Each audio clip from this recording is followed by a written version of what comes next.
Welcome to the Heartbeat with Larry and Laura, where we have our fingers on the pulse of today's most relevant spiritual and humanitarian topics.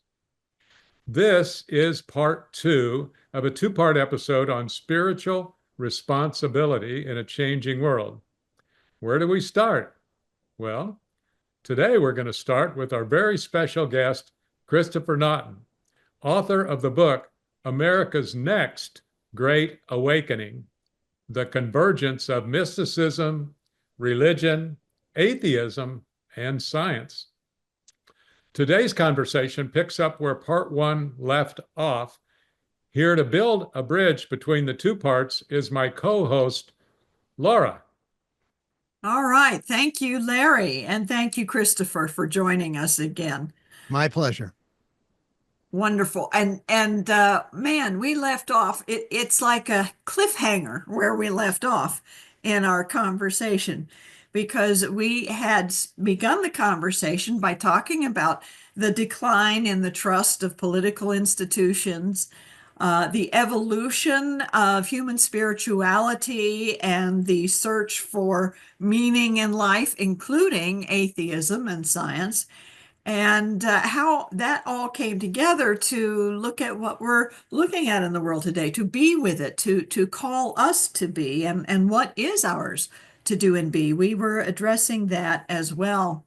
And you had so wisely pointed out the cycle of astrology that we are in, and how we are at an astrological point with the planets, particularly I think it was Pluto that we were at during the American Revolution.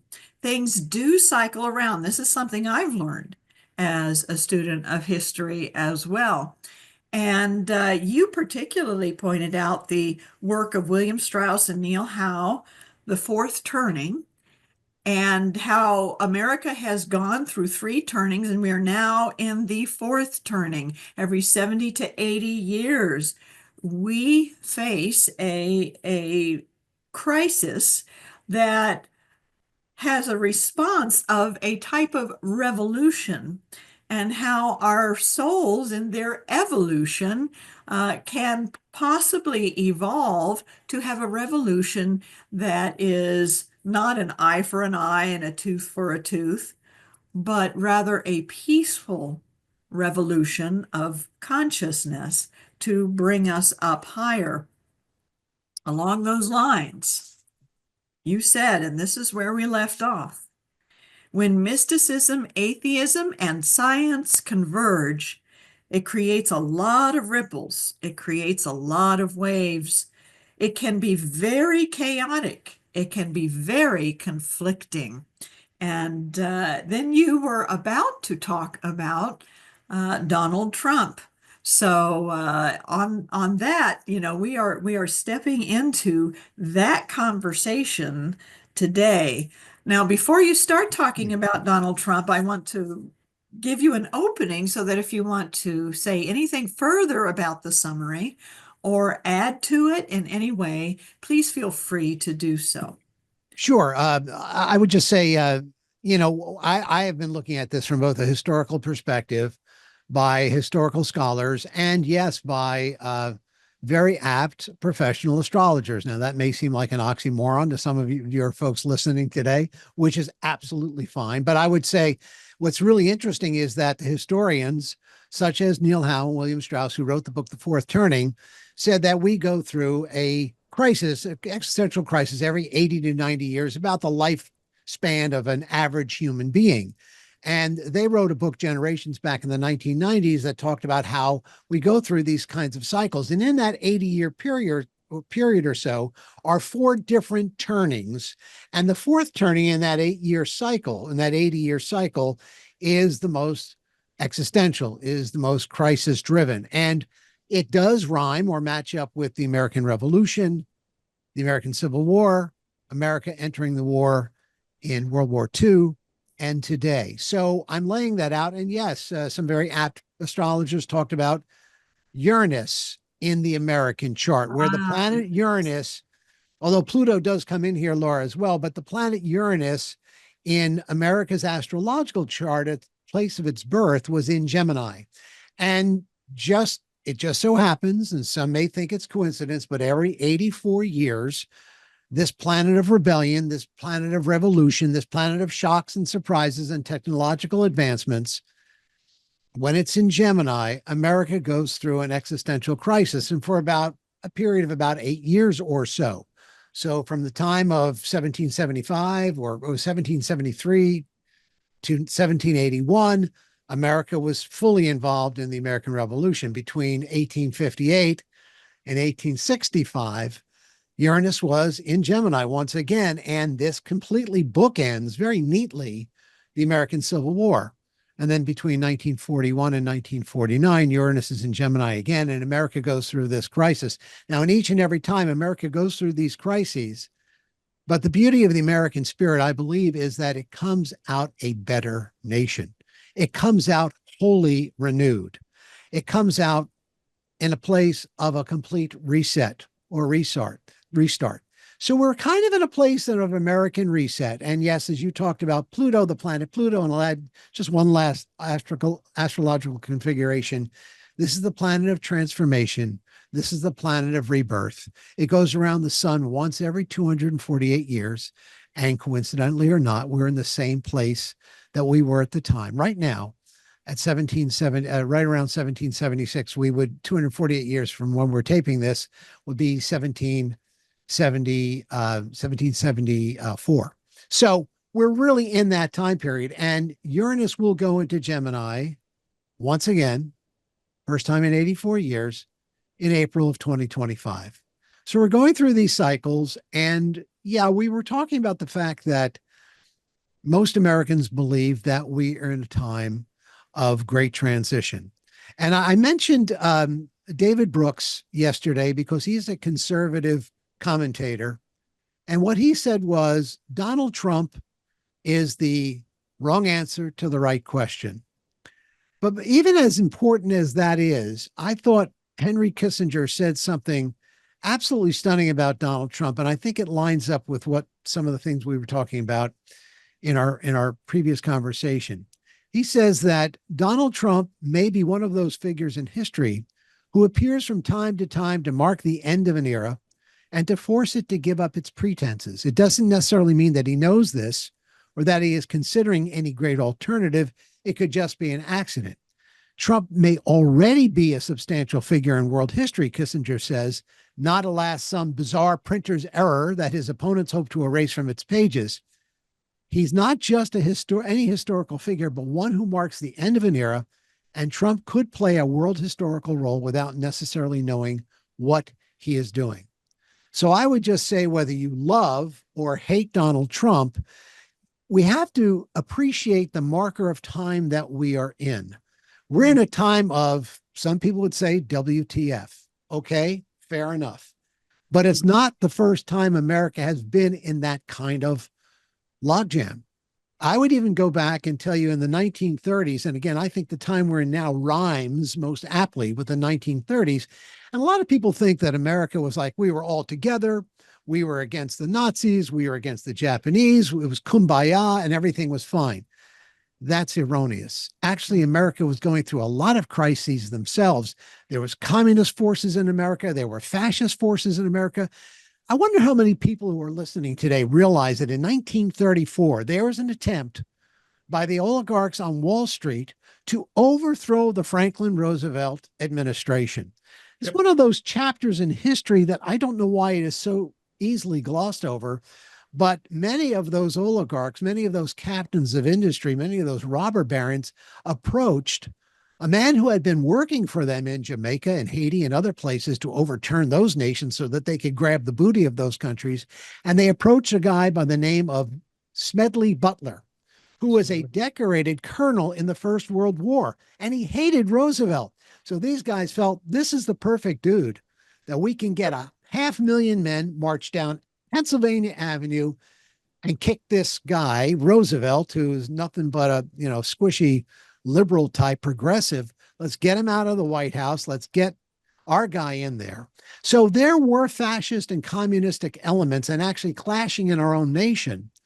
But a guy like Roosevelt maintained power, and he was the perfect person for the perfect time to work our way down the middle with communism on one side and fascism on the other, bring the country back from depression, and also raise the spirit of the middle class, the little guy.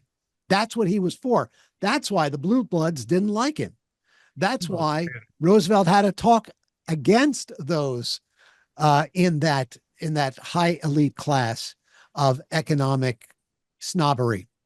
So we find ourselves perhaps in the same place today. And I'll say one more thing, then I'll yield the floor here to your questions or commentary.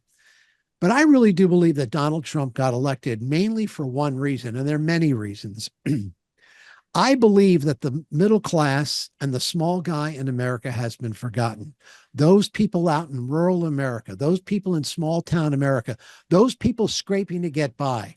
Now, those of us in the investor class, which is less than 50% of the people in the country, have done very well under Barack Obama, Donald Trump the first time, and Joe Biden. Everything's pretty good. Market's up, GDP is up, unemployment's low, all those good things. I don't think America realizes how much the little guy, the middle class, the students who are just paying off those loans, the people in rural America are suffering. And in that sense, it's not even a Democratic or a Republican issue. And I think that America is ready for change, revolution, if you will, not necessarily violent revolution. But I think that no matter who would be in the White House this time, if they think it's going to be business as usual, and they're going to keep giving tax breaks to the wealthiest billionaires in the country, I think they've got another thing coming. So this period we're entering into, Uranus and Gemini, the fourth turning in this particular cycle, whatever you want to call it, is ripe for an American reset. And things are troublesome right now and they're chaotic. But I do believe, and I write about this in my book, America's Next Great Awakening, we will come out the other side as a new nation, as a nation that we may not have even known we could achieve such heights. But we've done it each and every time. And I submit we'll do it again. Wow. Yes, 100%. Kudos. And another little fact about Smedley, he hated that they used him to go out and conquer governments and overthrow democracies all throughout this hemisphere just for the fat cats. He hated it, but he's a good Marine, you know? Yeah. And he was paid well too, but it started to, it started to change his mindset. And then when they finally asked him to do the big deed, raise a 500,000 man army of disgruntled, First World War vets who they had, by the way, had just kind of, if you remember, it was MacArthur who cleared out, the veterans camp outside of the Capitol in the early 1930s because they hadn't been paid, or in the 1920s, because they hadn't been paid what they were owed from fighting in the war. And of course, that's a deeper history story for another time. But I still think it is illustrative of what's going on today. Wow. And I would say that our Veterans Administration is certainly not clear and clean of those kind of problems and complaints as well today, with many of our veterans of today, Vietnam on forward. Mm-hmm. And yeah, do you know how many veterans commit suicide every day? Yeah. 22. Every single day. Every single day. And how many, and we don't know the numbers, but of those people who are out on the street panhandling and asking for help, the homeless, a huge percentage of those are veterans. So yeah, it's another forgotten group of people. And I just wonder how long anybody, I mean, again, I know Donald Trump ran on this notion he was going to help the little guy, but none of his actions in the past seem to suggest that. And, I think if they replay that same story, because those are the people who put him in office. But I have to say, don't expect necessarily that those who put you in office are going to just say, do whatever you want. Now, maybe you could say, well, they did the first time. And maybe you can make that argument again. I think the times we're in now, I think Trump Mach 2 is going to be way different than the first Trump term in a lot of different ways. Oh, absolutely. So yeah, you mentioned the veterans, and certainly that hits Laura and I close to home as two of our family members Mhm. committed suicide as a result of, I did not know that. yeah, Both veterans. as a result of the mental problems that when you're a young person, late teens, early 20s, being involved in aspects of warfare, it sets something in motion Mhm. PTSD is the name we give it. But Yep. yeah, and these were good guys. These were Right. definitely good family guys, and Right. so it is a fact that warfare creates existential problems for the people who participate in it, and it's the responsibility of the nation to take care of those guys. So, as a veteran, So in our evolving consciousness of looking for the eye for an eye and a tooth for a tooth, or evolving beyond that. And by the way, just a little from biblical history, the eye for an eye and the tooth for a tooth was actually an evolution in itself of a way of thinking that used to be, hey, if you offended one of the members of our community, we would go over and wipe out your whole community. So they tamped it down a bit with just an equal, at least that was the supposed law that I was see. supposed to be followed. But as we know, even later, Jesus went beyond that. You've heard it said, an eye for an eye, for a tooth for a tooth. And but he also said, love your enemies. And Yes. you mentioned um, the pragmatic mystic in your book, the ones who are in touch, the Gandhis and the Kings and the Jesus, the ones who were awake to a higher way of revolution. And of course, in the biblical sense, when people wanted Jesus to violently revolt, he did not do that. That was not where his kingdom was. That was not Mhm. his purpose for being on the planet. And so, what is our purpose for being on the planet? It really isn't a sense of violent revolution. And here's the thing: there's more than one kind of violence, isn't there? There is verbal, text, there's social media violence, as Mhm. well as the kind of violence like what we saw on January 6th.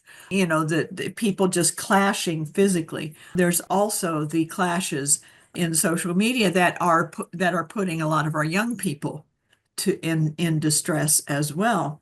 So there's a lot to manage in this time of existential crisis. It's like you said, the fourth turning is even more so, and I think that's because we are so much more connected, um, and yet there is division. And the division may even be more, like you mentioned, it may be more between classes than between political parties or ideologies. And I don't mean that everybody who's wealthy, is a certain way, and everybody who's not wealthy is another way. That's a mistake the communists made. Yes. How did that work, huh? Yes. Yeah. Yes. So if you are wealthy, if you do have wealth of finance, how do you use that wealth?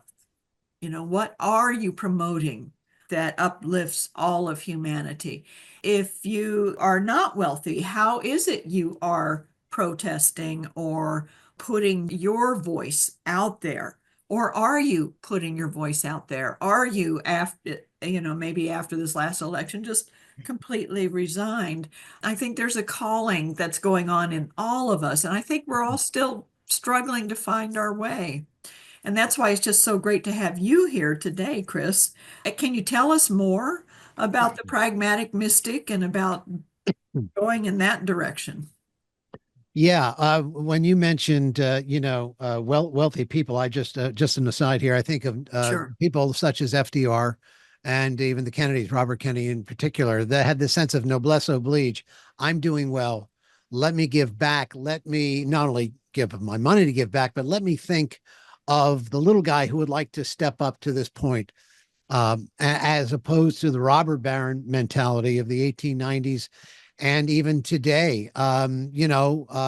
I heard, I'll just say it out loud. I mean, Elon Musk and Donald Trump were talking about how much they hate paying for overtime.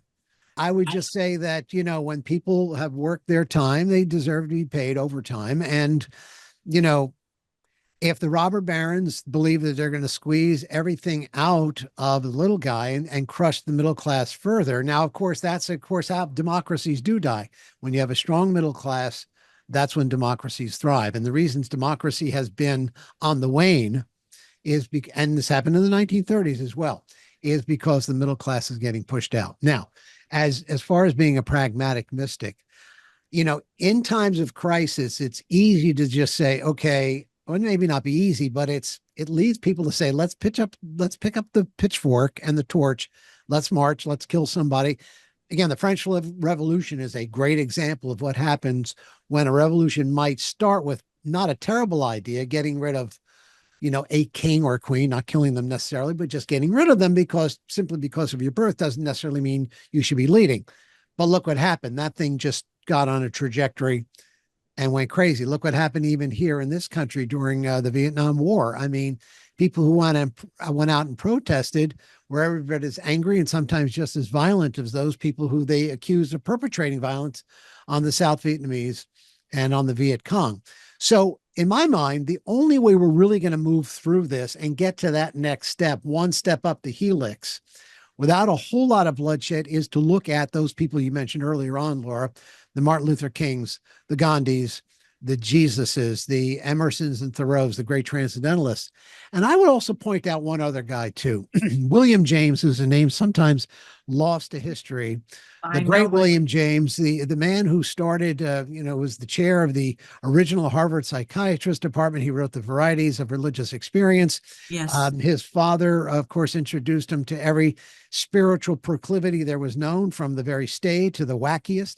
He was exposed to all of these things, and he is a great American. And William James talked to a group of people about 30 years after the Civil War and said, who believes here that the Civil War actually brought good things to this country going through that crisis? And yeah, I mean, women's suffrage and the end of slavery and the environment and child labor laws and animal rights and environmental. I mean, there was all sorts of amazing things that came because of that conflagration.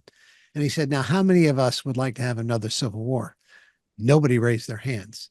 But what you were saying a moment ago, Larry, is that we are in a place again that sometimes wars are, we don't know how it works sometimes, but because when chaos and conflict erupt into a war, a cleansing of sort does take place, at least for a short period of time. In that first turning of that 80-year period, after the fourth turning, there's a first turning. And in American history, it was right after the war. There was peace, at least in this country. Eisenhower was president. Things were going just fine. So we're facing that again. And so how are we going to get above and beyond what has happened before, i.e. the violence, especially when we look at Uranus and Gemini? And I'm not saying that can happen, but how do we get through it? How do we step up the helix? Pragmatic mysticism. William James was the most pragmatic of mystics. And to quote Jeffrey Kripal, who is a professor of philosophy at the university, Rice University, said he defined rational mysticism or pragmatic mysticism as not a contradiction in terms, but a mysticism whose limits are set by reason. Wow. And that's why I always love to go back to the founders, because aside from what you may hear from people saying that they were Christians and this is a Christian nation, those founders believed in reason, but I would maintain they had deep, deep spiritual proclivities. From Jefferson to Washington to Adams to Thomas Paine to Madison, especially Benjamin Franklin. In my mind, in some ways, these men were pragmatic mystics. And why is that? They followed the highest ethical scruples that they knew. They were true to their inner core. They were true to themselves, and they had a sense of nobility about them. They had sure, they were men. They had their clay feet, but as human beings exhorting and exerting change, these were people who lived from a very high ethical place, but knew that it took action in the world to make these things come about. And I think right now we are faced with that very, very same challenge. Are we going to pursue our mystical path, which means really the God within, knowing our highest, and again, if you're atheistic out there, the highest principle, the greatest humanness or humanity that you have within you, the better angels, as Lincoln said, and John Meacham has used that term often in the times that we lived in, to follow that note, to follow that spirituality, not religion, not orthodoxy, but to follow that spirituality and to take the steps flowing from that spirituality. Meditation, right thinking, right action. And that is what we are charged with in this time period. If to create a new America, if we're going to create the great American reset, we do it in a way that is not violent or not so violent, and we maintain the highest ethical principles and the soul principles that we know to be true for any of us on this path. Fabulous, fabulous. I remember reading a book by the Dalai Lama when Larry and I were in Bahrain, and they had it in the bookstore, and it was called Beyond Religion, and he referred to secular compassion being, he said he's a very devout Buddhist, he's very religious, but he knows that what brings humanity together is beyond a specific religious path, and is our basic human compassion, our secular compassion. What he meant by secular was not unreligious. He meant secular was something that brings us all together. And so, yeah, I do remember reading that. And by the way, that Varieties of Religious Experience has become the book, The Varieties of Spiritual Experiences. Oh, I didn't even know that. Really? Wow. And Andrew Newberg, a neurotheologist, and I think David Yaden, have taken the work of William James and brought it up to today's language and what we have in the form of people following the path of truth today, including atheism. So yes, wow, how amazing. You mentioned William James and what you got out of him.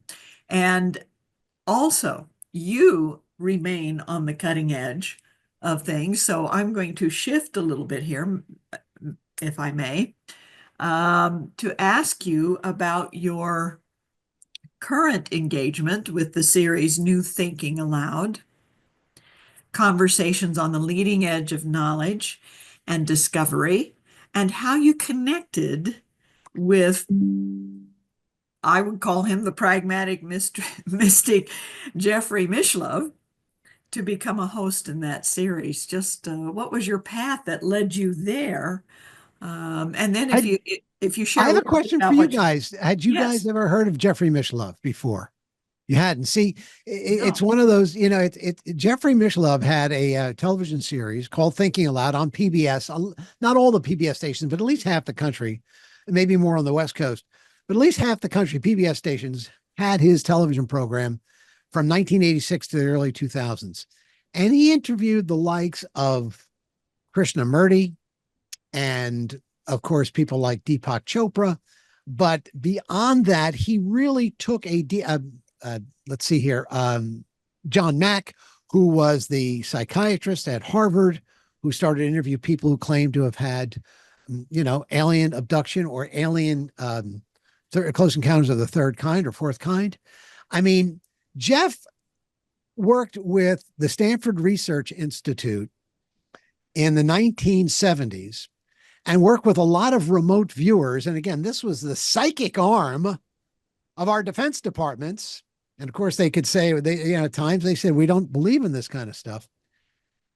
but I'll tie this back in. The way I met Jeffrey was just I invited him to do I do courses from time to time with the Unity New Thought Centers, and I did something on the One Mind, and Jeffrey joined me, and he asked me to become a guest host with this program. And what is really interesting, Laura and Larry, is that for years, I've been involved in radio. Laura and I, you and I did a radio program, quite a good one, for at least 5 years. And Right. and what's interesting though, in all the years I'd done radio, I looked at spirituality, I looked at consciousness, I looked at comparative religion, holistic health, all those kinds of things, psychic phenomena, parapsychology, that sort of thing. One thing that you and I never did was we never talked about UFOs and UAPs, not once, That's because true. I always saw it in a different silo. I just like, yeah, that's out there, and there's probably other beings in the universe, but what does that have to do with my soul? Not a damn thing.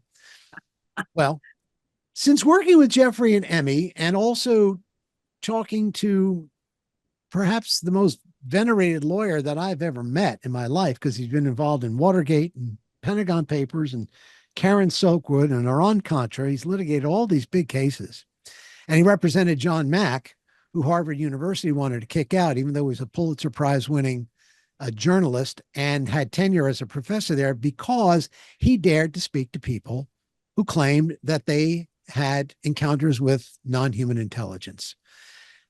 Now, what I have come to really learn, and maybe I should have seen this, is that non-human intelligence, extraterrestrial consciousness, is part of the psi continuum. So whether you're talking about telepathy, whether you're talking about precognitive consciousness, whether you're talking about psychokinesis, all of the fruits, or at least all of the interesting ends of the psi spectrum, are connected to what I am seeing more and more these days as can only be explained as non-human intelligence and extraterrestrial intelligence. And here's where it intersects with America and where we have been and where we're going. And I would recommend you guys listening to an interview I did on New Thinking Aloud with Danny Sheehan, who again is no waif, is no new age waif. Okay. There is now consensus among dutiful people who have served their country well, who are not crazed sterno bums, but have flown jets and have been high command in the military. And they're telling us, and they're now reporting this to Congress, that we have not only the technology, but the biology of extraterrestrial life and craft. Now, that's something that most of us would have laughed at. Maybe some are still laughing today, but it's not a laughing matter anymore. And it's part of this consciousness this consciousness continuum.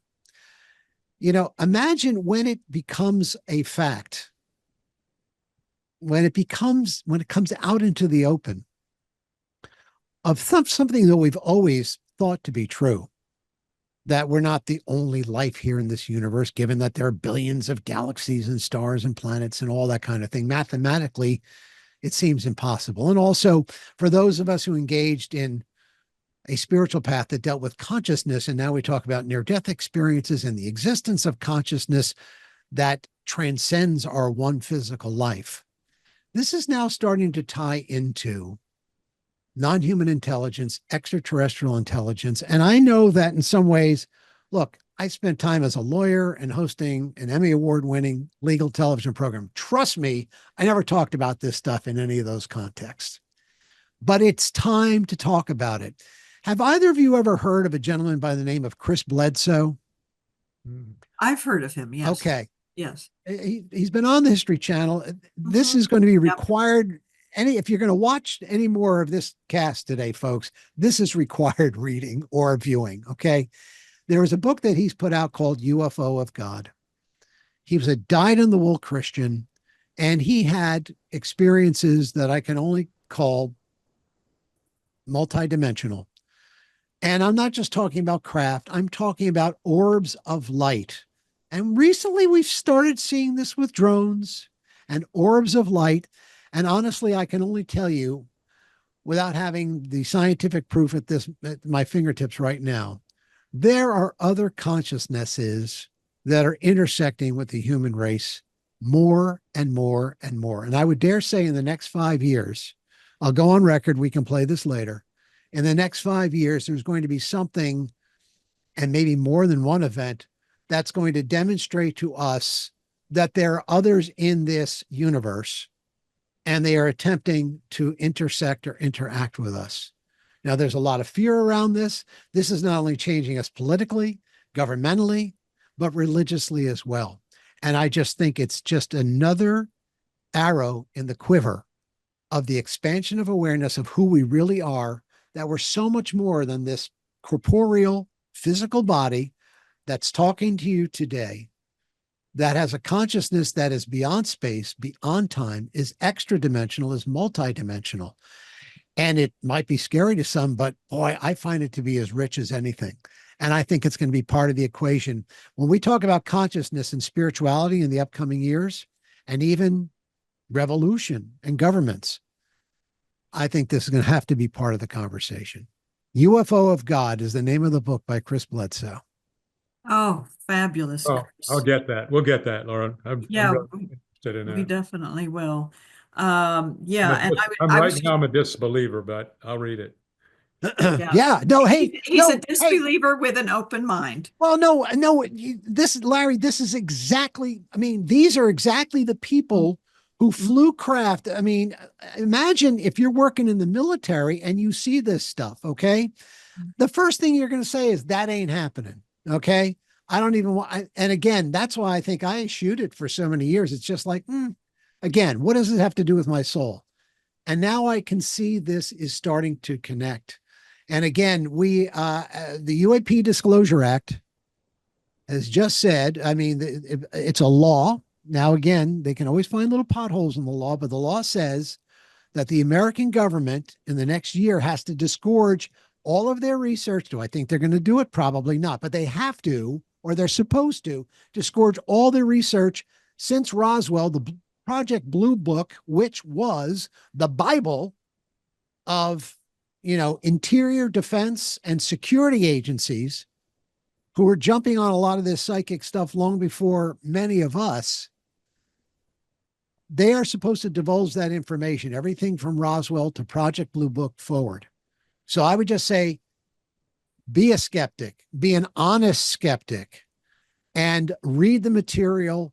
Because honestly, guys, I mean, I don't know about you folks, but I've seen things in my life, and I know a lot of people have seen things, can't explain it, don't know what it is, but it seems unearthly to me. And it seems like the veil between corporeal reality and life after death, corporeal reality and non-human intelligence, that veil is starting to thin. I would just say, keep your eyes and ears open. Well, I was going to say, many of us who lived at Virginia Beach may not have talked about it, but we were out there looking for it,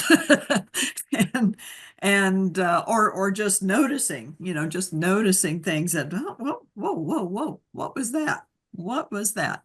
And we've even seen it on the evening news, from some of our military members, who are out there flying. And so, yeah, Jimmy Carter saw it. Jimmy Carter saw it. Jimmy Carter saw it. Reagan had 2 UFO experiences in his lifetime. So we may not know exactly what it is. And a lot of it may be, we can answer these things. But right. I mean, what were those craft that buzzed the White House in 1952? Larry, you're a historian. You love history. So my first friendly assignment to you is look up in 1952, unidentified flying objects buzzing the White House, not once, but twice within the 3-week period of time. Well, I'll look at it. Take a look at it. There you go. Cool. That's all you have to do. But cool. I always say this, keep an open mind, but don't let it be so open that your brains fall out. So I love honest skepticism. I think skepticism is wonderful. What I don't like about so-called skeptical societies is that they are debunkers. They've already made up their minds. None of this could possibly be true. So I'm not even going to entertain it. That to me is not a scientist. That to me is a fundamentalist. And fundamentalism is dying in every way, shape, or form. Scientific materialism, religious fundamentalism, that is all going by the wayside, because consciousness is non-local. Consciousness is not relegated to our brains. Consciousness is not created by our brains. And all I would say is take a look at, if folks have not seen the Netflix series or read the book, Surviving Death, written by Leslie Kean, who originally broke the Pentagon story dealing with UFOs. Take a look at those great stories about near-death experiences studied by the professors up here at the University of Virginia, where they have compelling stories about people who have had past life experiences. It's Wow. uncomfortable for some, but you got to look at it. If you're a scientist, and you're curious, take a look at that as well. Yeah, for sure. So what would be to wrap this up, and everything you've said, this has been a very, very rich couple of programs we've had here. In a way, I'm grateful our technology broke down, because we would have kept it shorter had we just done it in one conversation. And for those of you who don't know what I'm talking about, our technology broke down in the middle of one of our conversations. Mine did. My computer was having I don't know. Larry knows, but I don't know. No, we don't know. We just worked with it and it started working Yeah, he right. worked with it So and cleaned it up not and sure exactly why, but yeah, it Here we started are. Here working we again. are. here we are. And here we are. So, Christopher, to wrap it up, as a pragmatic mystic yourself, which I would consider you to be, what final words would you leave with us with this? How can I say this abundance, this buffet of things that expand our consciousness and our understanding in a time of crises that we are going through now. Well, I don't think anything's going to be more important than meditation and staying centered. I honestly do believe that. And I also believe that whatever path we're on, do not let Donald Trump or the Democrats or the House or the Senate get you down. Don't let anything stand between you and your happiness. The most important thing that I think we can do is to maintain our vibration, meaning maintain our optimism, maintain our goodness, maintain our heart, maintain our love, and remain happy. You know, everything is going to pass away in this physical life. Everything. Donald Trump and Harris Walls and whoever's going to come next as the president of the United States, God willing, there will be another one. But whatever comes next, it will all pass away. So don't let, I know people who were just apoplectic after this last election. And I would just say, look, for those who are more spiritual, you know, God is in his kingdom and all is well. For those who may not be, trust yourself. You are a human being. You are a valued, highly intelligent, deeply compassionate individual. And for those who, believe in human kindness and believe in the very highest and noblest of humanity, again, I think of a guy like Benjamin Franklin. Walk the walk, talk the talk. Now, some people say, well, what should we do? What should we do? Because that's the action. That's what pragmatic mystic is going to take the action. Keep your heart open, keep your eyes and ears open, and trust that when you need to join, a certain movement, or if you need to speak to other folks, you have to trust that you'll know what you need to know when you need to know it. Now, that might sound like I'm evading things, but you have to trust in, we have to trust in our unique and innate intelligence and love. I And think so, so I would just say staying on that path is the most important thing we can do. agree. Actually, I would say that's very practical wisdom, because in such a world of diversity, with so many diverse approaches to things, rather than letting the diversity be division, to bring us together, we can respect, we can trust ourselves, and also know that others are doing the same, and learn from each other as well. Christopher, I am so thrilled to learn from you today. And Larry, do you have any closing thoughts before Well, we close? yeah, and just right on what you were saying, Chris. So what I'm seeing out of what out of what you said, because a lot of what you said, I've not really thought that much about, but I think what I see is that we all have known ourselves for our commitment to our standards, ideals, national goals, world traditions. Maybe that's a good word that would fit here.